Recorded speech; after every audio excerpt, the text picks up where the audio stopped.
We were just talking about some of the ways that just in our daily life, how starting to think about your neighbors in a different way, like your literal neighbors, because it's easy to think about neighbors as people in other parts of the world, but our literal neighbors that we see all the time, just that it makes you think about them in a different way.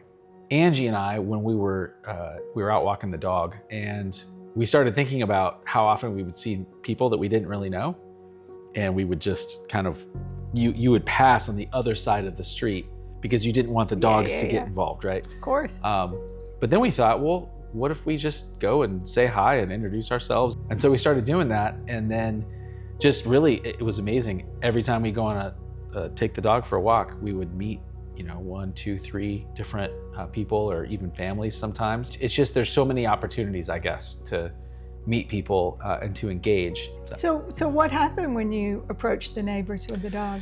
Yeah, we just would start talking a little bit, just small talk, really. But you would learn some things about each person. Giving God an opportunity to make something happen. It makes you notice more, doesn't it? It does. I'll tell you a great story that happened to me. So I go up to River Pines to play the par 3. I'm just going to play by myself. And I get there, and it's a long wait. You can't get a tee time. And all of a sudden, this young guy, and he said, "Do you like to play with me?" And I said, "Of course." He talked about some personal things going on in his life. I talked about some personal things going on in my life. So by about hole 7, I say, it would be great if you and your wife could come to Mount Pisgah. And he goes, "Oh, interesting."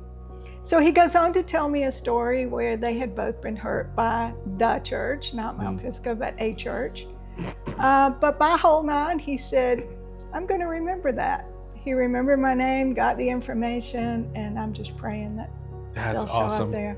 Would you have approached that the same way a year ago when we had been talking about this? How would it have been any different for you? I don't know that I would have said anything. I probably would have gone and done my thing, and he did his thing. But I think when your eyes are open, there's people around you that might just need to hear.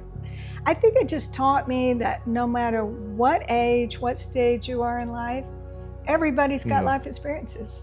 And the more we talk, the more in common we had, versus how different we were. It can feel inconvenient to start engaging with somebody that you don't know, a stranger, but I think maybe that's part of what we're being called into, is realizing it's not.